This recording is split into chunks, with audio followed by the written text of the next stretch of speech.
Narito na ang balita mula sa GMA Integrated News. Matapos magtalumpati sa harap ng Australian Parliament, nakasama ni Pangulong Bongbong Marcos sa joint statement si Australian Prime Minister Anthony Albanese. Nagpasalamat si Marcos sa imbitasyon sa kanya ng Australian government.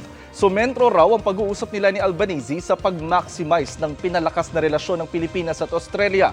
Kabilang dyan ang sa defense, maritime cooperation, non-traditional security concerns, trade and investment, development cooperation, multilateral collaboration at people-to-people linkages. Palalakasin din daw ang bilateral economic cooperation para malabanan ang aniyay economic coercion at para magkaroon ng ekonomiya kung saan mas uunlad ang mga negosyo at labor markets. Narito naman iba pang balitang binabantayan ng GMA Integrated News. Sa pagharap naman niya sa Parliament, Pangulong Marcos nagpasalamat sa Australia para sa suporta nito sa Pilipinas sa issue sa West Philippine Sea. Kagwait sa Surigao del Sur, niyanig ng magnitude 5.4 at magnitude 5.3 na lindol pasado alas 8 ng umaga kanina.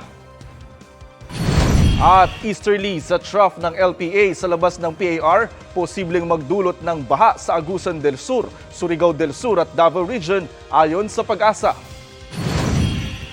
Para sa mas malaking misyon at mas malawak na paglilingkod sa bayan, ako po si Jonathan Andal ng GMA Integrated News, ang News Authority ng Pilipino.